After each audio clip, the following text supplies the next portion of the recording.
Hello, it's Logston. Over the last few years, I've been asked many questions by fans, most of them pertaining to topics about future videos, questions about video games that they want me to answer, but some of them have been more personal, like, what was your experience growing up with games?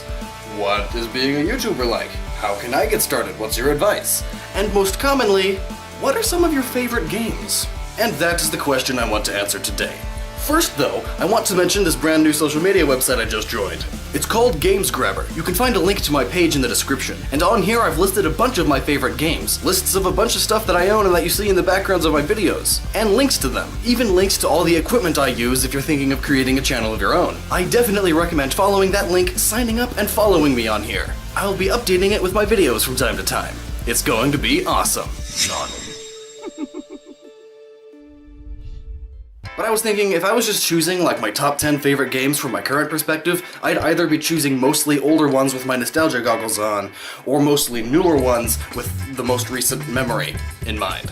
So I decided, hey, I'm just over 2 decades old, might as well break my life into 4 5-year chunks. One of them's 6 years, because 0 to 6, when you're that young, you can't really remember anything. Plus, this helps keep things contextual. You know how old I was when I played this game and made that one of my favorite games. So that definitely influences your opinion on everything. How old you are, your current life experiences, your life situation, yada yada, on with the show. So let's get started with part 1 of my life, age 0 to 6. Really though, of course all these games were played when I was like 4, 5, and 6. As I grew up, I only ever used the family PC to play games. The good old Windows 95 machine. I played mostly educational games, both for school and social education, games like Putt-Putt and Freddy Fish. But just because I mainly played these doesn't mean they were my favorite. But it does lead into number 5, Freddy Fish Maze Madness. Unlike your typical Freddy Fish game where you talk to fish, go through an adventure, click on stuff, this one was all about mazes and getting through them, avoiding enemies and collecting everything that you need. It even came with a build your own maze function, which I played on a lot more than the actual game. I also played with a lot of Legos at this age, and I mean a lot. So of course, when Lego Island came out, my parents had to buy it for me. Lego Island was the very first Lego game, and also my first first-person game. Whoa! I can be the Lego? This game was known for its terrible controls and lack of content. But you know, when you're 5, you don't really care about that. I 100%ed this game multiple times, and my favorite memory of it was being terrified of the racetrack. That giant skeleton that would kick you right off the course. I did it once, lost, and never did it again. Until it was the last thing to do. So I got my body ready, and I braved it. Take that, skeleton! That's probably what I sounded like at that age. I don't know for a fact, but... My parents also bought a lot of off-brand PC games, because they were significantly cheaper. Games like these. All of which by the same company, by the way. They're essentially taking really good console games, making their own versions, and putting them on PC. But they did have one original game that I know of, and it goes right into number 3, Speedy Eggbert. It is a very simple 2D platformer, and looking at it now, the controls are weird, the gameplay's boring, there's like nothing good about it. But again, when you're 5, you're still just impressed that pressing a button moves the thing on a screen. This game also had a level editor, and I spent significantly more time on that than I did the actual game. And the controls are so weird. Just based off memory, it was something like, you press spacebar to jump, you hold control and press spacebar to jump lowly, and you hold shift and press spacebar to jump high. I also remember as a kid making up my own story for the game, because the game has no story whatsoever, it's just a bunch of levels that you play through. I built in the level editor a little bat cave type thing, and I was essentially Batman, but Eggbert. Before I would play through any of the worlds, I would always stop at my base and go through that level, because it was cool, and I had all my equipment and stuff, and it was really silly. I was a cute kid, I guess. In number 2 is Croc, Legend of the Gobos. This game. Oh my word. I've beaten this game more times than you can count on a hand. So at least 6. It was my first good 3D platformer, and it blew my socks off. At the time, 3D platformers were brand new, so no one quite knew how to make it. As a result, Croc has tank controls. It's a little weird. But even still, these are some of the most solid controls of any 3D platformer. For the next while.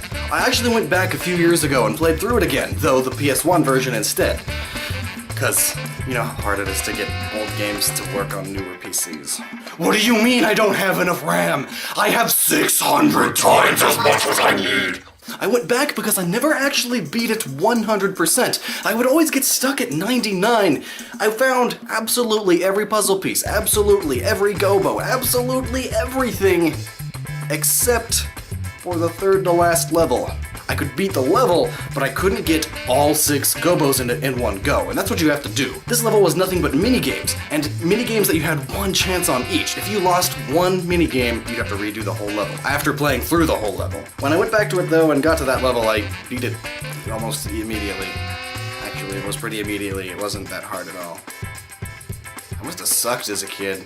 But I finally did it! Finally got to the secret world at the end and beat the game 100%. Yes! But my absolute favorite game at the time was Sonic 3 and Knuckles. The Sonic and Knuckles collection. Really though, if you look at it, it's like, look, it comes with Sonic 3 and Sonic and Knuckles. And Sonic 3 and Knuckles. Ooh! It was fast, it had the greatest music and tightest controls of any game I had ever played at that point. And it still holds up today. That's how good this game is. Sonic and Tails were so cool. And then Knuckles. Oh my word, Knuckles! I've beaten this game more times than you could count on 2 hands. So at least 11. And Knuckles was my favorite character. He's just so much cooler. Though at the time, I thought Knuckles was a girl. Because Knuckles has long hair. I was very sheltered at that age. And boy, when the cartoon came around and I heard his voice, I was confused. So there's the top 5 for that age group. Now on to the next one, 7 to 11. And we start with Arch Rivals. Wait, this is an NES game, we're going backwards, what? I never really had any consoles, it was all PC games, but then around age 7, I started going over to a friend's house, because I finally had friends. And he had an old NES, on which we played a ton of games. Double Dragon 2... It was mostly Double Dragon 2 and Arch Rivals. Surprisingly, he didn't have any Mario games, or like, any Nintendo games. Arch Rivals is a 2v2 basketball game. However, the twist is that you are allowed to full-on punch other players in the mouth to get the ball. I remember countless times where we would be laughing so hard it hurt, because I'd just be punching him, not even caring that the ball's on the other side of the court. Just non-stop, punch, punch, you fell down. If it had been just me playing it, I'm sure I wouldn't think so highly of this game. But because I played it almost exclusively with him, and we had the greatest time doing it, that puts this game at number 5. And the same can be said of CTR, Crash Team Racing. My parents had finally bought a PlayStation 1, our very first console. And on it, I had mostly movie tie-in games. Because all I really knew was PC games and movies.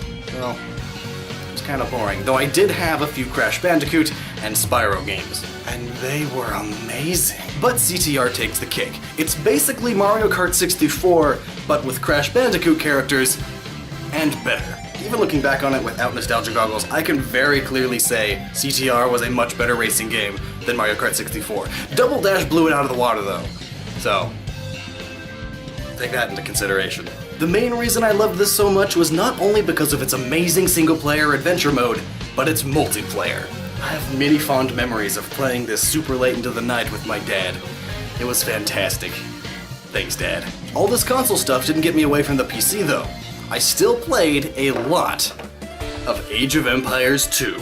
Again, admittedly playing more on the map maker than the actual game. I'd make a ton of scenarios and then watch my dad play through them. My dad is still super into this game. I think that just shows how good it still holds up to this day. And when they re-released the HD version on Steam, mods. Oh my goodness. My dad has over 1,000 hours already on the Steam version. And he's probably played it at least twice as much on the non-Steam version. But I did still thoroughly enjoy the scenarios, but they were too hard for me at that age. RTS strategy games were not my strong suit at the time, though when it did re-release on Steam, I got it again, finally played through all those scenarios, and still think it's one of the greatest RTS games. The Game Boy Advance was an amazing handheld, though my first handheld was this Game Boy Color, with the duct tape holding on the batteries. But I did eventually get a Game Boy Advance SP, which finally had a backlight, which was perfect for my long, nighttime sessions of Pokemon Emerald and Golden Sun. If I had to pick between the two, I'd say the Golden Sun duology. And if I had to pick between the two Golden Suns, I'd say The Lost Age, which is the second one. It was the first long turn-based RPG I had ever finished to completion besides Pokemon. And its animations in the battles were amazing.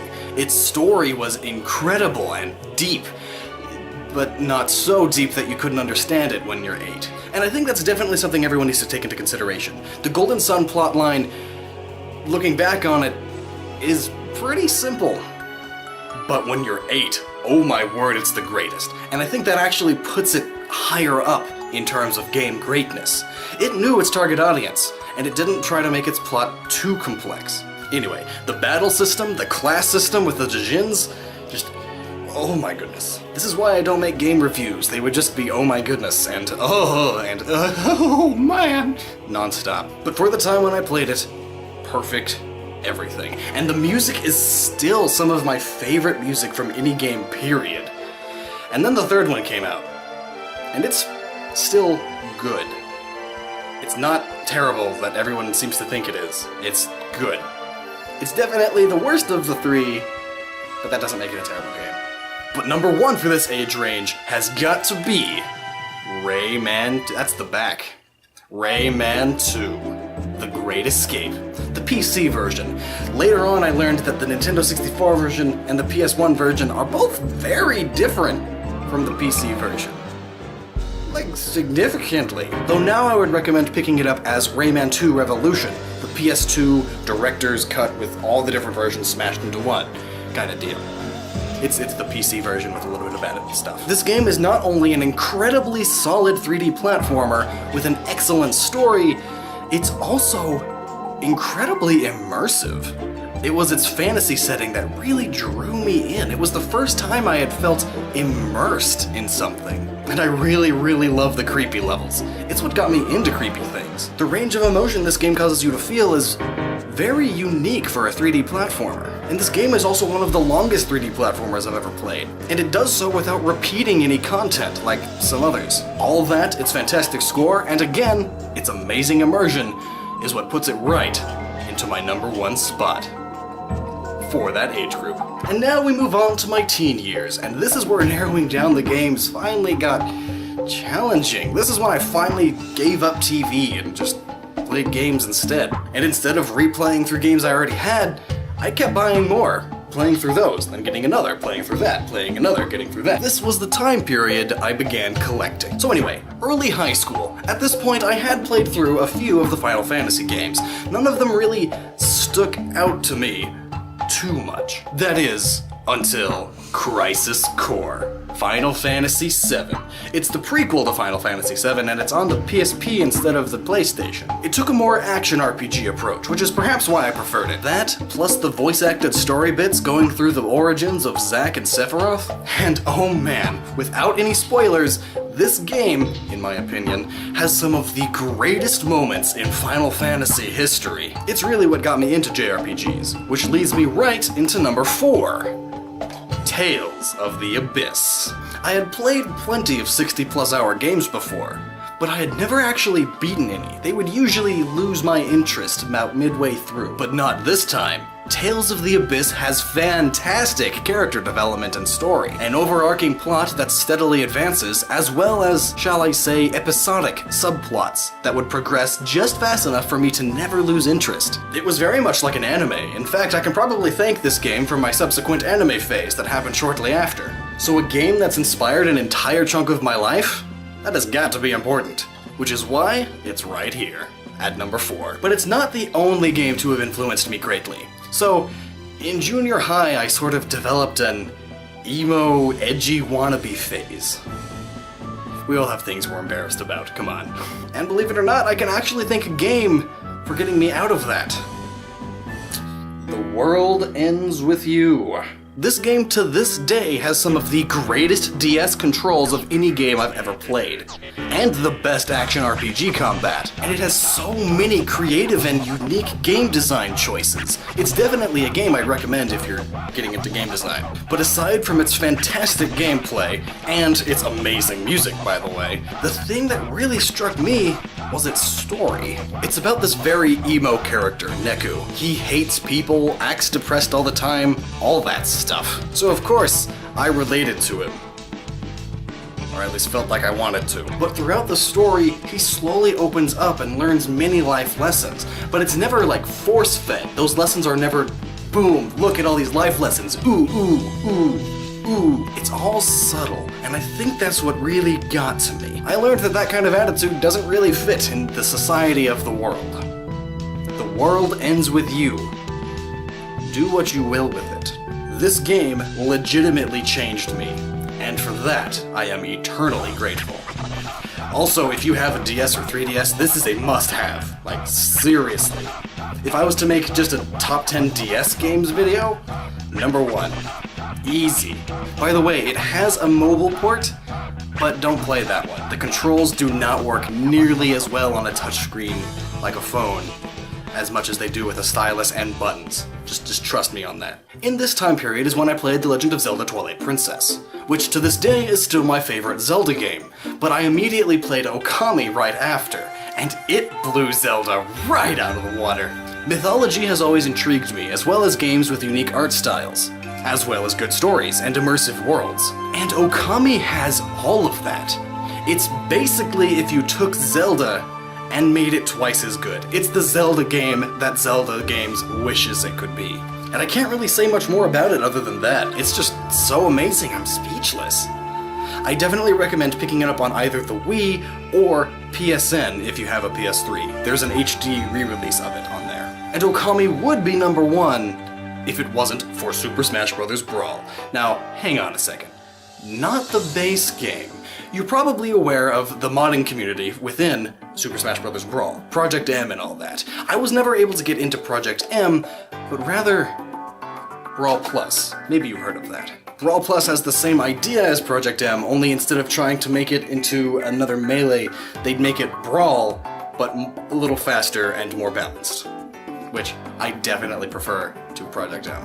Anyway, this was the time period where I was getting my interest in technology and computer programming and all that. So of course, as soon as I found out you can mod a Wii, I did it.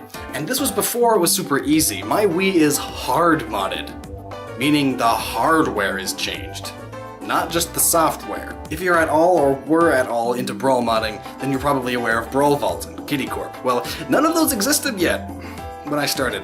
Back in my day! But yeah, the amount of time I spent modding it, and the amount of time I've spent playing it, and the amount of sheer fun it is why I put it at number 1. And now on to the modern era. And man, this one was hard to narrow down. Age 17 to today, 21. And at number 5, I'll put the earliest. This game had come out years before, but I didn't play them until this time. And it is the Zone of the Enders duology. And if I had to pick one, it'd be the second one. Both of them are still, in my opinion, the greatest mech games. The story and the length of the games hold them back, but the sheer quality of the gameplay pushes them right into my number 5. It's another game series by Hideo Kojima, the guy behind Metal Gear, which is another series I love. But this one takes the cake. Non-stop action all the way through. You feel fast and powerful, but not so much that things are easy. The controls are phenomenal and feel great, especially in the second one. The second one takes everything about the first one and improves upon it greatly. It's really hard to explain control feel without you playing it yourself. So I definitely recommend finding these if you still have your PS2 laying around. There is an HD re-release on PS3, but I've heard that one has frame rate issues, to the point where it ruins the game. That is until a patch that I just found out about while double checking myself on that. So it's good now. Definitely get it. I'm gonna have to pick that up too. So I mentioned how much modding made the difference for me in terms of Brawl. Well, the same can be said of the Elder Scrolls. 4 and 5, if I had to pick one. That's really hard.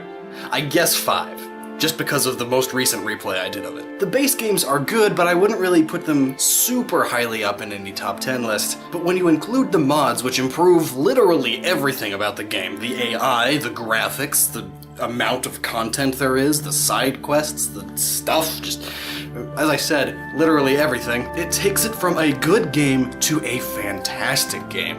And with just the sheer amount of time I spent getting mods and debugging them, and then playing through them, really tells the tale for itself.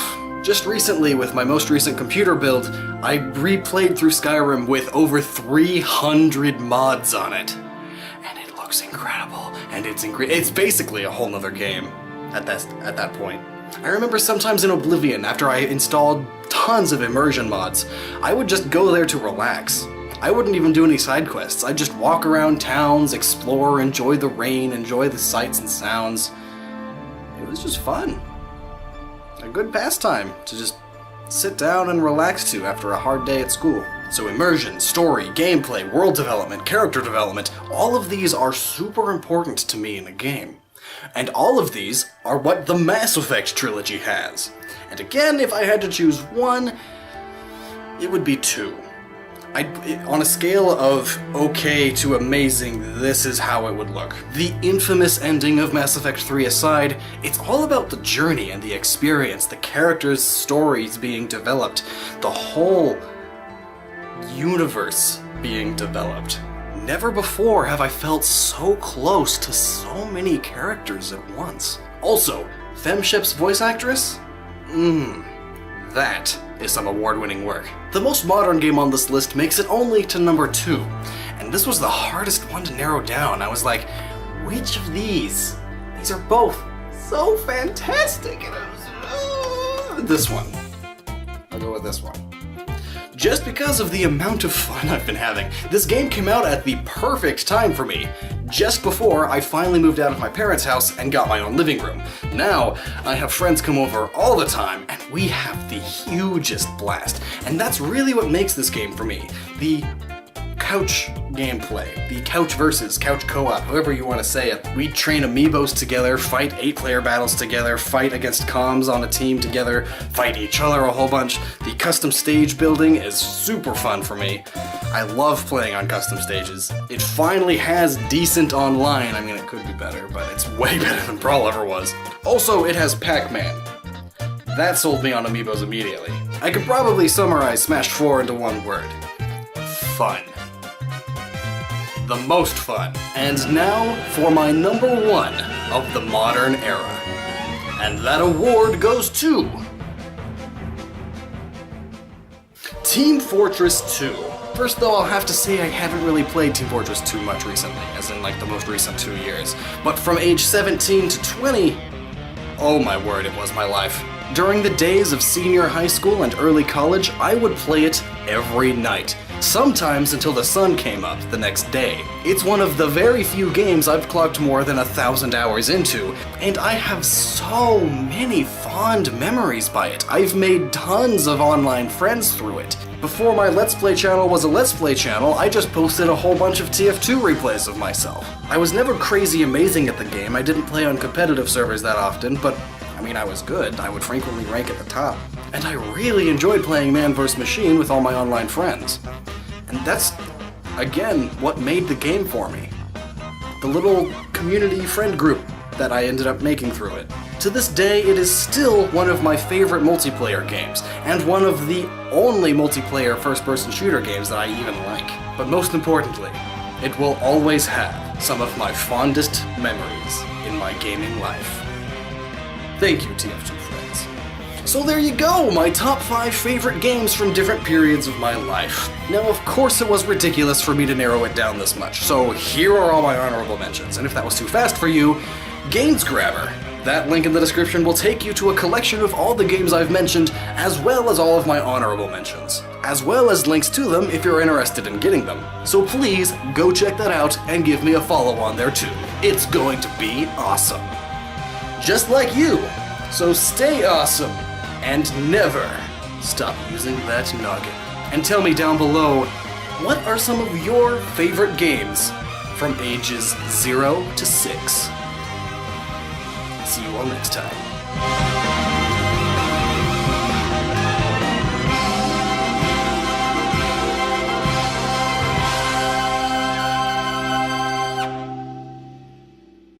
Hello, it's Logston. Over the last few years, I've been asked many questions by fans, most of them pertaining to topics about future videos, questions about video games that they want me to answer, but some of them have been more personal, like, what was your experience growing up with games? What is being a YouTuber like? How can I get started? What's your advice? And most commonly, what are some of your favorite games? And that is the question I want to answer today. First though, I want to mention this brand new social media website I just joined. It's called Games Grabber. You can find a link to my page in the description, and on here in mind. So I decided, hey, I'm just over 2 decades old, might as well break my life into 4 5-year chunks. One of them's 6 years, because 0 to 6, when you're that young, you can't really remember anything. Plus, this helps keep things contextual. You know how old I was when I played this game and made that one of my favorite games.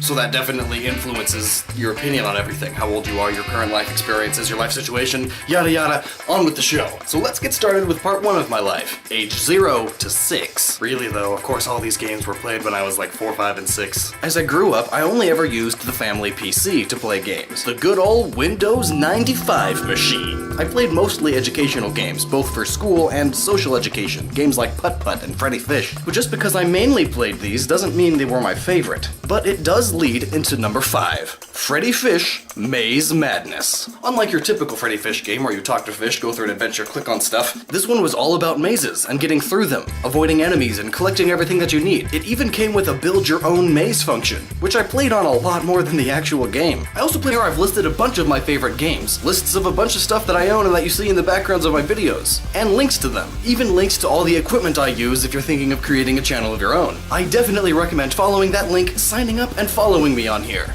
I'll be updating it with my videos from time to time. It's going to be awesome. But I was thinking, if I was just choosing like my top 10 favorite games from my current perspective, I'd either be choosing mostly older ones with my nostalgia goggles on, or mostly newer ones with the most recent memory.